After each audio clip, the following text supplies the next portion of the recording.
So, I want you to picture something for a second. It's late 2001. Okay. You're standing in the Situation Room, or maybe you're just a civilian looking at a map of Central Asia on your wall at home, and you're zooming in on Afghanistan. Right, which at the time was on everyone's mind. Exactly. But to the casual observer, to the news anchor reading the headlines back then, it just looks like a complete void. Yeah, black hole. Right, this black hole where the Twin Towers plot came from. The government has basically collapsed. There's rubble absolutely everywhere from 20 years of continuous fighting. And the United States is about to become the fourth foreign power in 160 years to put boots on the ground there. It is a massive, massive historical weight to step under. I mean, you have the British in the 19th century, you had the Soviets in the 20th, and now the Americans in the 21st. Right. But, and this is a distinction we really have to nail down right at the start of this deep dive, the mission in 2001 was fundamentally different from what came before. How so? I mean, an invasion is an invasion, right? You go in, you topple the guy in charge, you try to run the place. Well, not exactly. When the British invaded, they generally just wanted to swap one emir for another, someone a bit friendlier to the crown. Or regime change. Exactly. And when the Soviets invaded, they were trying to prop up a communist client state that actually already existed but was faltering. Okay, so there was something there to prop up. Right. But the U.S. arrived at a moment where the state structure in Afghanistan had essentially ceased to exist. Wow. The institutions were gone. The bureaucracy was dust. This wasn't just regime change. This was state creation. Which, let's be honest, sounds like a fool's errand. You're trying to build a modern nation state on top of a heap of rubble in a place that's been at war for a generation. It was certainly a monumental task. But here is the thing, and this is kind of the core of our deep dive today. It wasn't impossible. That's a bold claim given how we all know it ended. It is bold, yeah. But the source material we are analyzing today, specifically we're looking at a chapter called Afghanistan in the 21st Century from the Afghan 21 document. It argues that the failure was not inevitable. So we're not just looking at military history today. No, we aren't really looking at the war today at all. We aren't talking about the special forces raids or the drone strikes. We're looking at the peace. Exactly.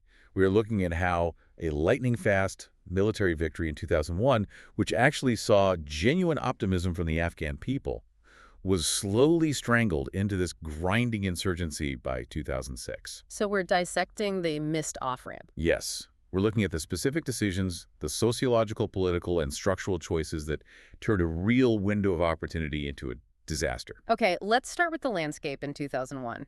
Because the source brings up a paradox that I honestly found really difficult to wrap my head around at first. The failed state concept. Yeah.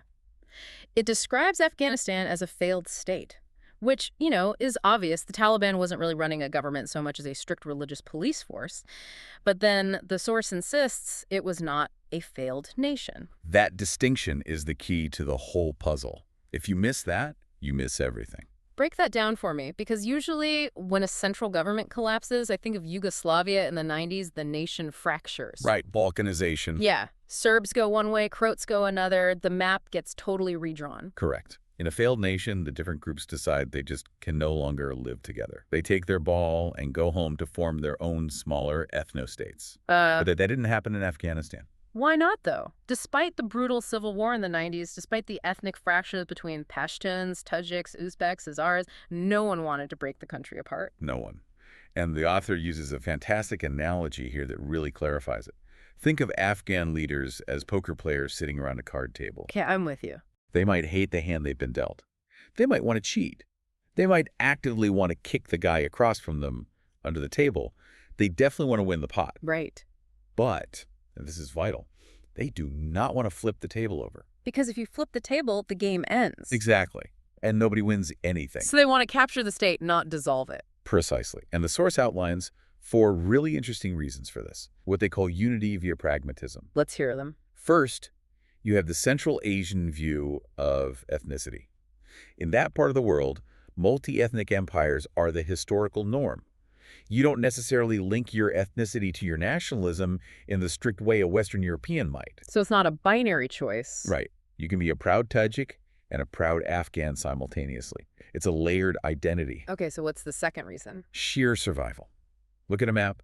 Afghanistan is about the size of France. If you break it up into little ethnic statelets, Pashtunistan here, Hazaraland there, you become very tiny and very weak. And you're surrounded by sharks. Yeah. Exactly. You have Iran to the west, Pakistan to the east and south, Russia looming to the north.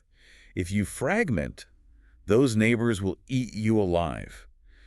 A unified Afghanistan provides a buffer for everyone inside it. So it's safety in numbers. Even if you don't like the guy sitting next to you, you need him to hold the line against the neighbors. That's it exactly. And the third point builds on that the regional groups actually felt secure enough in their own home bases to cooperate nationally. They weren't facing an existential threat from each other. Right. And the fourth reason is the most cynical, but perhaps the most powerful of all.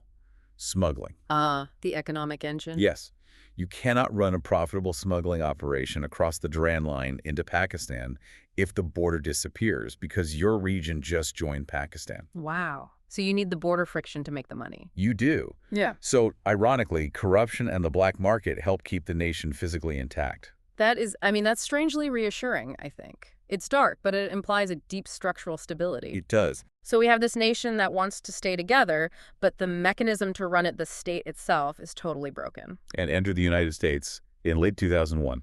Which moves us to part one of the outline, the invasion and the surprise welcome. Because looking back at the text, the military strategy used here was wild. It was a fascinating anachronism, a total mix of the 19th and 21st centuries. You had U.S. Special Forces teams literally riding on horseback. Cavalry charges alongside Afghan militias. But these weren't just guys with rifles and sabers. These guys on horses had laser designators. Right. So you have a green beret on a horse galloping across a plain, pointing a laser at a ridgeline. And 30,000 feet above him, a B-52 Stratofortress is circling, waiting for the ping. It sounds like science fiction. What was the actual effect on the Taliban? Psychologically and physically, it was devastating. The Taliban had been fighting a civil war for years using a very specific model. Swarms of Toyota pickup trucks, right? Yes, swarms of trucks to outmaneuver opponents. Yeah. They were used to a certain rhythm of war. Suddenly, those trucks were just metal coffins. Because you can't outmaneuver a laser-guided bomb. You can't. They couldn't move. Their front lines around Mazar-e-Sharif were just vaporized. But the military victory wasn't just about the bombs, was it? The source goes into detail about a phenomenon called the winning coalition. Yeah, and this is absolutely critical to understanding Afghan warfare. In the West, we have a highly romanticized view of fighting to the last man. The Alamo, Thermopylae. We give out medals for dying in a hopeless last stand. Exactly. In Afghanistan, that is seen as stupid. Why? Just a waste of life. Because warfare there is often about signaling. It's about preserving your force for the next day. As soon as the momentum shifted decisively to the Americans and the Northern Alliance, the Taliban didn't just lose battles. Their entire coalition evaporated. So you check the wind, and if it's blowing against you, you just switch sides? Immediately. Right. Local commanders, tribes, even low-level fighters just defected. But isn't that just pure opportunism? I mean, it makes it sound like they have absolutely no loyalty. It is opportunism, definitely. But it's also a deeply ingrained survival mechanism in a society that has seen 40 years of constant war. Right. If you fight to the death every time, you have no men left to protect your village. Exactly. By the end of the invasion, the only losers were the diehard ideologues and the foreign al-Qaeda fighters who had to flee to Pakistan. Everyone else, the local warlords, the village elders, they all basically stood up and said, hey, we were with you the whole time. We love the new government. Which completely explains why the victory felt so deceptively fast. The U.S. thought they had won this incredible military victory, but really they had just triggered a massive social realignment. Yes. They mistook a pragmatic shift in allegiance for a total defeat of the enemy. I want to challenge a narrative here, though, because I think the common view now, especially looking back after the chaotic withdrawal years later, is that Afghans are inherently xenophobic. The graveyard of empires trope. Right. The idea that they hate all foreigners, and they immediately wanted to kill the Americans just like they did the Soviets. That is a myth that the source works very hard to debunk.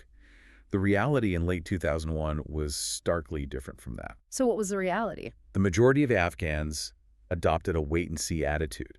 And in fact, many were incredibly welcoming. But why? They just got bombed. A foreign power just toppled their government. Why on earth would they be welcoming? The author uses the drowning man analogy. Let's hear it. If you are drowning, you don't ask for the credentials of the person throwing you the rope. You don't ask if they are American or German or Martian. You just grab the rope. That makes sense. Afghanistan had been in absolute chaos since 1992. The Taliban brought a harsh kind of order, sure, but they were also incredibly repressive. They destroyed the economy, and they made the country a global pariah. The U.S. was seen as a way out of the madness. And there's also a geopolitical nuance here that the source brings up that I hadn't considered before. It claims Afghans actually prefer distant powers over their neighbors. It makes perfect sense when you think about it. If Pakistan or Russia invades, Afghans worry they want to annex territory, steal land permanently. Right, move the border. But the U.S. or Germany, they are halfway around the world. The Afghans assumed, correctly, that the U.S. had absolutely no desire to make Kandahar the 51st state. So they are the safe invader because you know they'll eventually leave. Exactly. They viewed the U.S. as a wealthy patron who would come in, fix the roads, leave some money, and then eventually go home. So in 2002, you have this incredibly unique moment. The bad guys are gone, the people are cautiously optimistic, and the world is watching. Yes. But then comes the problem of understanding who these people actually are. Which moves us to part 2, the social texture. Because the West really fell into a visual trap here. The National Geographic trap. Right. You look at the footage, you see mud brick houses, men in turbans, donkeys carrying loads, and you think, this society hasn't changed in 1,000 years. It's medieval, it's timeless. But the source says that is dead wrong. It is a complete misreading of the sociological reality. Because of the wars. Yes. By 2001, Afghan society had been profoundly altered by 20 years of conflict. Specifically, by displacement. Millions of people had fled to Iran and Pakistan, and that experience fundamentally changed their wiring. Let's talk about what the text calls the school of the refugee camp, because usually we think of refugee camps as places of total despair, not education. They are places of despair, but they're also places of exposure. Imagine you are a farmer from a remote valley. You've had no electricity, no school, no government presence. You've never even seen a doctor in your life. Okay. You flee to a refugee camp in Pakistan. Suddenly, for the very first time, you see international aid agencies. You see doctors. You see schools for your kids. You see massive organizations. You realize that a government isn't just a guy who shows up to collect taxes. It's a service provider. Exactly. You return to Afghanistan with a totally new set of expectations. You are not the same medieval peasant you were when you left. You want a school for your daughter now. You want a local clinic. And the refugees who went to Iran, the source says they had an even more radical experience. Oh, absolutely, because Iran was much more developed. Many Afghan refugees worked in the broader Iranian economy. Who weren't just sitting in tents. No, they saw paved roads, 24-hour electricity, a functioning modern state. They lived in real cities. So when they came back to Afghanistan in 2002, they didn't want to go back to subsistence farming in a remote valley. Exactly. They moved to the cities. This drove a massive, unprecedented explosion in urbanization. Just to give you a number, Kabul went from about 500,000 people in the 70s to something like 3 or 4 million by 2009. That is a staggering demographic shift. It changed everything. But this created massive friction, didn't it? You have the people who stayed and fought, the people who were refugees in regional camps, and then you had a third group that the source highlights, the elites who went to the West. To Europe or America. Yes. And this gives us one of those biting insults I have ever heard in geopolitical analysis. The gog washers. The gog washers. It's brutal. Explain the context for the listeners. So these Western-educated Afghans returned in 2002. They're wearing nice suits, speaking fluent English, carrying laptops, and they're ready to take high government positions. And the locals did not like that. The locals who had suffered through the Soviet War and the Taliban called them dog washers. What does that imply exactly? The implication was that these high and mighty elites, while they were safe in exile in America or Germany, had been working demeaning, low-status jobs like washing dogs, and now they were back, acting like opportunistic carpetbaggers, swooping in to run the country. It signals a deep, deep resentment, like, where were you when the bombs were falling? You were watching poodles in Virginia. Exactly. And that highlights a massive class divide right from the start. You have the Kabul-based modernists versus the conservative rural majority. And that friction brings us perfectly into part 3, the political game. Because now that the Taliban is gone, someone actually has to run the place. And remember, the U.S. invaded with absolutely no plan for who that leader should be. Unlike previous powers, the Soviets brought their puppet ruler with them.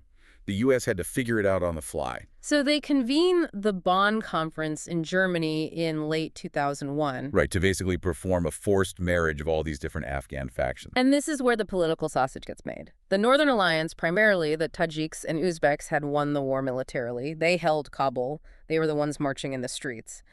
But at Bonn, they agreed to let a Pashtun, Hamid Karzai, be the leader. Yes. Why give up the throne if you already hold the capital? Or fatigue, mostly. The Northern Alliance leaders were smart. They knew a Tajik couldn't rule the Pashtuns south without sparking an endless insurgency.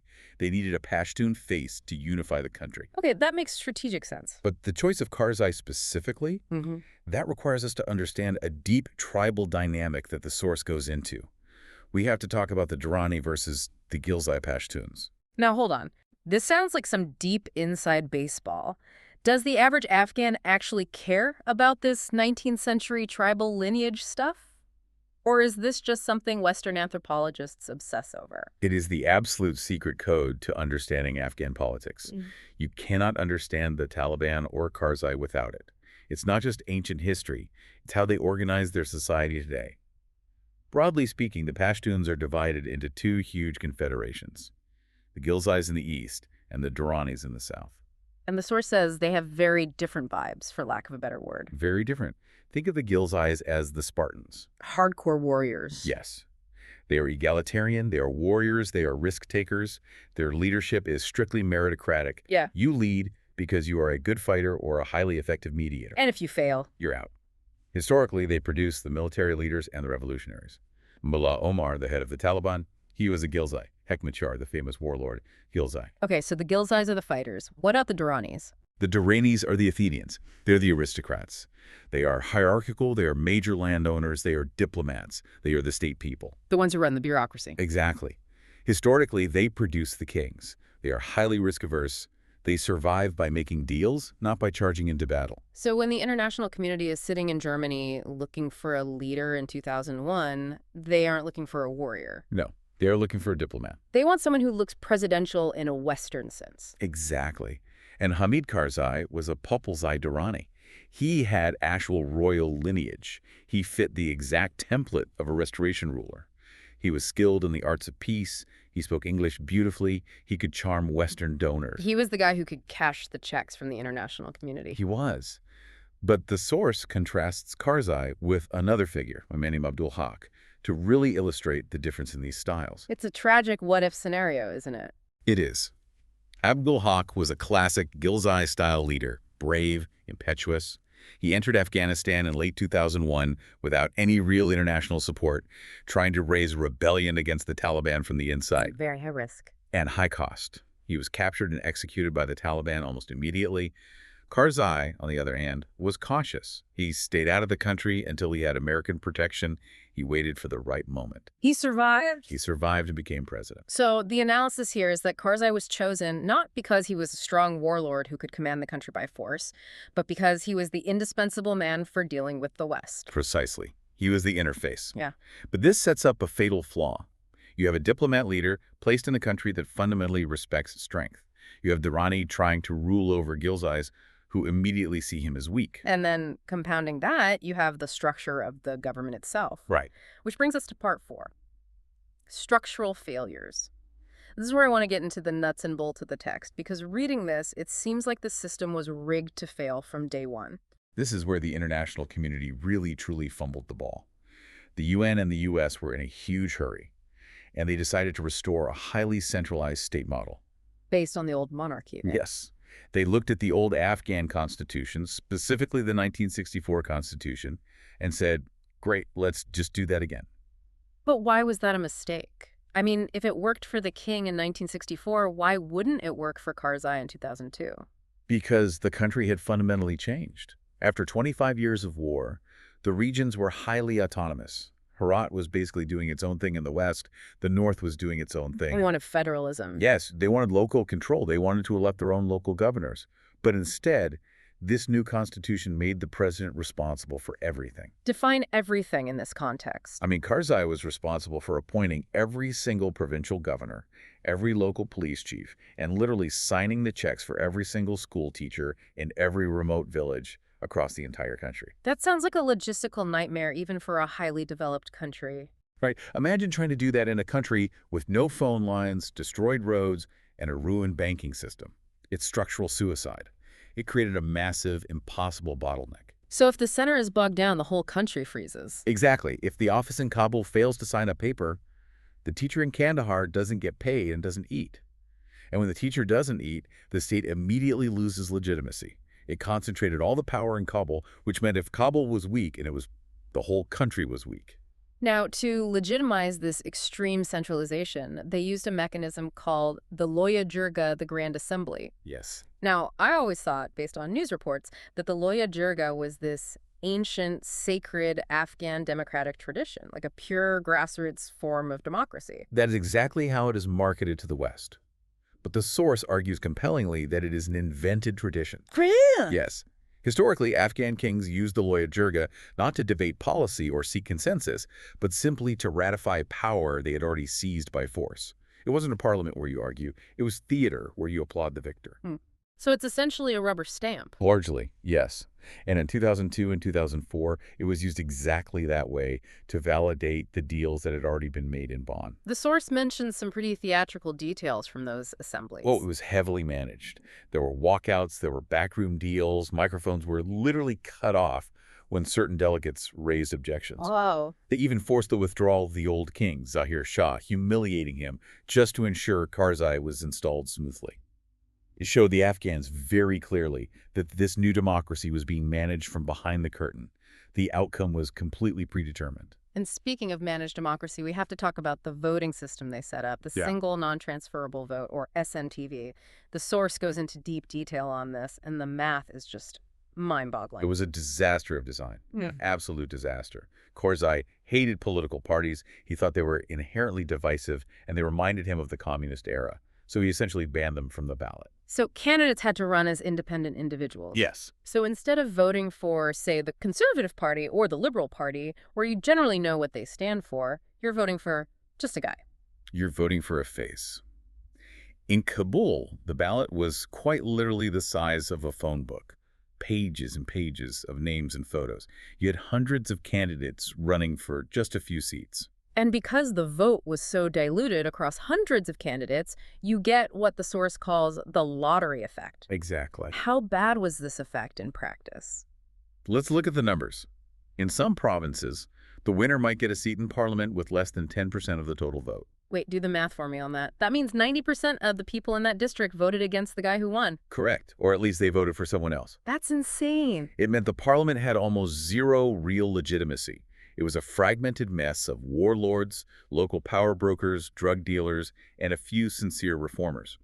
But because there were no parties, they couldn't organize into voting blocks to actually pass meaningful legislation or act as a check on the president's power. It was designed to be weak and chaotic. So we have a centralized system that bottlenecks everything, a parliament that's a chaotic mess, and at the very top, we have Karzai. This moves us to part 5, leadership styles. Because the source is pretty tough on Karzai's specific brand of leadership. It classifies him very specifically as a patrimonial leader. That's a fancy political science term. Translate it for us. It means that instead of building impersonal institutions, like courts that work for everyone, or a national army that serves the state regardless of who the president is, he used state resources to buy personal loyalty. So it's transactional. Highly transactional. He treated the government budget and government appointments like a personal slush fund to pay off potential rivals. I'll make you governor of this province if you promise not to cause trouble for me in Kabul. Exactly. Now, to be entirely fair to Karzai, he didn't have an army to force people to obey him. He didn't have a strong police force. Money and patronage were basically his only available tools to keep the peace. Right, he's playing the hand he was dealt. But the core problem was his deep indecisiveness. And there's a story the source details about the Kandahar governor that perfectly illustrates this flaw. This is the Shirzai incident. Yes. So Karzai appointed a man named Mullah Nakibullah to be the governor of Kandahar. He was a respected elder. But a powerful warlord named Gul Aga Shirzai was already sitting in the governor's palace with his private militia, and he essentially said, "No, I'm not leaving." A classic standoff. The president's chosen man versus the warlord. And Karzai folded. He just gave up. He let the warlord stay. And this happened over and over again in different provinces. It made him look incredibly weak to the Afghan public. And it meant that the U.S. envoy, Zalmay Khalilzad, constantly had to step in and fix things. Khalilzad sounds like a fascinating character in this whole drama. The source refers to him as a proconsul. He really was. He was an Afghan-American, very highly connected in the Bush White House. He acted almost like a British viceroy from the colonial era. He often had to literally force Karzai to make hard decisions. Give me an example. There's a famous instance where Khalilzad had to personally fly out to Herat to force Ismail Khan, who was a massively powerful local warlord, to come to Kabul just so Karzai could replace him. So essentially, the U.S. ambassador was doing the president's firing for him because the president was too timid. Exactly, which was a massive double-edged sword. It got the job done. Ismail Khan was removed from his fiefdom, but it completely destroyed Karzai's image. The Afghans start comparing him to Shah Shuja. Who was Shah Shuja? He was the British puppet ruler installed during the First Anglo-Afghan War in the 1830s. In Afghanistan, calling someone Shah Shuja is fighting words. It means you were a traitor who only serves foreign masters. Precisely. And then, of course, you add the visible corruption on top of that weakness. The text calls it the mansions in Kabul phenomenon. I can guess what that means, but walk us through it. It became the ultimate visual symbol of the state's failure. You have government officials supposedly living on state salaries, maybe making a few $100s a month, and they are building 4-story poppy palaces in Kabul. With marble columns and imported glass. Yes, and the streets right outside their gates are unpaved, open sewers. It was blatant.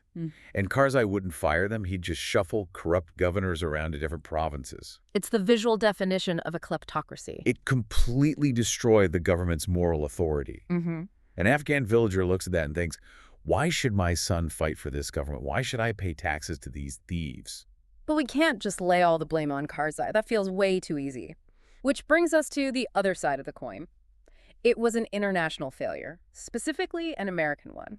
Let's dive into part 6, the international fumble. This is where we get into the doctrine of the light footprint. You have to remember the context of the time. The Bush administration in 2002 was obsessed with not doing nation building. They had actively campaigned against it. Right. And crucially, they were already pivoting their attention and resources toward the upcoming war in Iraq. So they purposely kept the troop levels in Afghanistan dangerously low. How low is dangerously low? Around 7,000 U.S. troops for a country of 30 million people. 7,000. That sounds negligible. To give you a stark comparison, the source points out that New York City has about 35,000 police officers. So NATO sent about 54,000 troops to tiny Bosnia in the 90s. But the U.S. had 1/5 the force of the NYPD to secure a mountainous country the size of France, filled with weapons. So security was basically non-existent outside of Kabul. It was entirely left to local militias. The U.S. was hunting al-Qaeda in the mountains, but they were not protecting the average Afghan villager from bandits or predatory warlords. And then there was the money, the aid mirage. I mean, I remember the headlines back then. Billions for Afghanistan. It sounded like a new Marshall Plan. But the source introduces a concept called phantom aid. This part of the analysis really shocked me. The data shows that huge percentages, sometimes 40% or more of the aid money, actually just return right back to the donor countries. Wait, how? That sounds like money laundering. It's completely legal, but it's wildly inefficient. It gets eaten up in consultant salaries, corporate profits, overhead, subcontracting fees. So walk me through a hypothetical $1 million. Sure. The U.S. government allocates $1 million for a local project. But a U.S. contractor takes a massive chunk right off the top for overhead and danger pay. Then they subcontract the actual work to another U.S. or European firm who also takes a cut.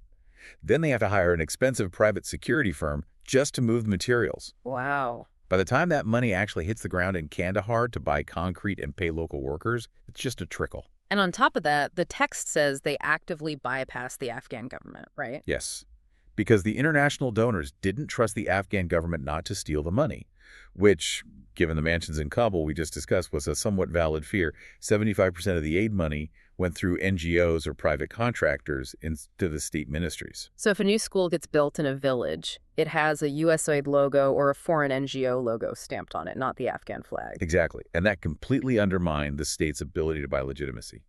If the government isn't the one providing the water well or the school, why should I support the government? If the foreigners are doing absolutely everything, who is really in charge here? And even when they did build things, the source points out a fundamental flaw in the mindset. They focused on reconstruction instead of construction. What is the difference in this context? Reconstruction means putting things back exactly how they were before the war started. Okay. But pre-war Afghanistan, back in 1978, was already one of the poorest, least developed places on Earth. Restoring it to 1978 levels wasn't nearly enough to build a modern economy. They needed new construction, huge new infrastructure projects. Like the Ring Road. The Ring Road is the perfect tragic example. It's the main highway that connects the major cities, Kabul, Kandahar, Herat. It should be a massive, modern four-lane highway, the absolute economic artery of the nation. But it wasn't? No, it was rebuilt as a narrow, poorly paved two-lane road. It was highly dangerous, totally inadequate for commercial traffic, and it degraded quickly. It was symbolic of the whole international effort. Minimal investment, hoping for a maximum result. And hope, as the military guys say, is not a strategy. Because while everyone was looking at Iraq or patting themselves on the back declaring mission accomplished in 2005, something dark was brewing down in the South. Which brings us to part 7, the return of the insurgency. The source uses a brilliant medical metaphor here, the antibiotic metaphor. I really like this one. Lay it out for us. Think of the Taliban as a severe bacterial infection. In 2001, the U.S. hit them with a massive dose of antibiotics. Heavy airstrikes, special forces raids. The infection was knocked down hard. The visible symptoms disappeared. Right. But then the U.S. stopped the course of medication way too early. By 2005, the U.S. was cutting budgets, shifting focus, and planning major troop reductions. They thought the patient was cured just because the fever broke. But the bacteria was still there in the system. And worse, it became resistant. This brings us back to the two Afghanistan's concept. Right. By 2006, the source argues the country has split psychologically and geographically. The North and the West were doing relatively okay. They were integrating with Central Asia and Iran. They had some electricity. They had cross-border trade.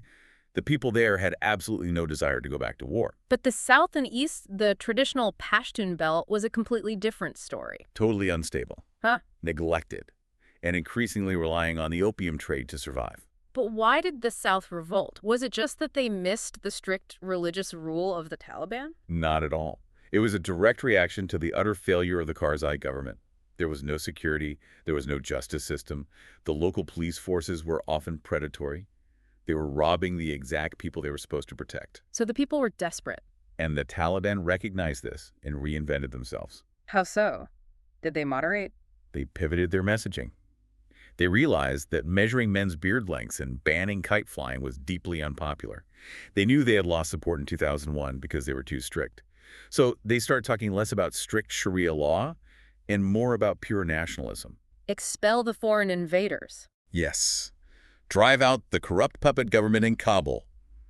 We are the only ones who will provide the swift justice the state refuses to give you. They filled the vacuum left by the light footprint. We are the only ones who can stop the chaos. Exactly. And, crucially, they had a sanctuary to organize all of this. We had to talk about Pakistan. The giant elephant in the room. You cannot have a successful insurgency without a safe haven. It is military science 101. If the rebels have nowhere to hide, rest, and rearm, they eventually lose. But the Taliban leadership operated quite openly in Quetta, Pakistan. But wait, Pakistan was supposedly a major U.S. ally in the war on terror. They were taking billions in U.S. aid money. Pakistan played a brilliant, highly cynical double game. On one hand, they helped capture Arab al-Qaeda members to please the Americans and keep that aid money flowing. Right. But on the other hand, they protected the Afghan Taliban as a vital strategic asset. Because they wanted to keep a card to play in Afghanistan once the Americans inevitably packed up and left. Exactly. They wanted what they call strategic depth against India. And there is a really bitter historical irony here that the text highlights, called blowback. Explain the blowback in 2006. The U.S. military was now fighting against local commanders, guys like Hekmatyar, whom the CIA had literally funded and armed in the 1980s to fight the Soviets. It was the exact same men, the exact same smuggling networks, just fighting a different superpower. That is incredibly dark. And 2006 was the actual tipping point where this all boiled over. The stats the source provides are terrifying. Suicide bombings increased by 400% in a single year. Armed attacks tripled across the country. The Taliban even attempted conventional head-to-head warfare in the South. Which was a massive tactical mistake for them, right? Oh, tactically, they got absolutely hammered by NATO firepower when they tried to mass their troops in the open. But strategically, It showed their supreme confidence. They thought, the Americans are leaving, the NATO coalition is weak, we can actually take Kandahar city right now. They didn't take the city in 2006, but they proved beyond a shadow of a doubt that they were back. The era of peace was officially over. So as we wrap up this deep dive, it really feels like a profound tragedy of missed opportunities. The core argument is that this failure wasn't inevitable. That is the single most important takeaway from this text. This wasn't a case of, oh, Afghanistan is the graveyard of empires and nothing could ever possibly work there. That is a lazy, fatalistic explanation. It was a result of specific, identifiable choices. Yes, ignoring the local desire for federalism, backing a chronically weak leader in an overly centralized system, the distraction of the Iraq War leading to that disastrously light footprint. It all goes back to that paradox of legitimacy we discussed. The West thought legitimacy came purely from the process holding an election, stamping a constitution, holding a Loya Jirga. But for the Afghans living in the villages, legitimacy comes entirely from the result: security, food on the table, actual justice. There is a quote the source uses to close this argument that I think is brilliant. "You Americans pray before the meal. We Afghans pray only after we have eaten it." Wow. That perfectly sums it up. Don't tell me what great things you're going to do. Show me the food. Precisely. And I want to leave you, the listener, with one final provocative thought that builds on this. There was a concept popular in the 19th century British Parliament called Afghanistanism. Afghanistanism, like an ideology. No, it was actually a dismissive insult. When a politician in London started talking too much about foreign wars or colonial policies, others would shout, "Afghanistanism," to shut them up. Meaning what? It meant you are obsessing over events in obscure, distant places that don't matter to us here at home. Like, stop wasting our time on Afghanistanism. Let's talk about the local tax rate in London. Exactly. But what this deep dive shows us is that ignoring the deep complexity of those obscure places, applying arrogant cookie-cutter solutions, installing weak figureheads, those choices create massive global consequences that do not stay in those obscure places. They come home? They always come home. The mission accomplished moment of 2005 wasn't an ending. It was actually the quiet incubation period for the disaster of the following decade. A very sobering lesson. Afghanistanism isn't a distraction. It's the main event if you aren't paying close attention. It certainly is. Well, that is a lot to chew on. We went from horse-mounted lasers to phantom aid to the paradox of eating before praying. It's a complex journey, but a necessary one to understand the world today. Absolutely. Thank you for guiding us through the source material. And to you listening, thanks for diving deep with us. We'll catch you on the next one.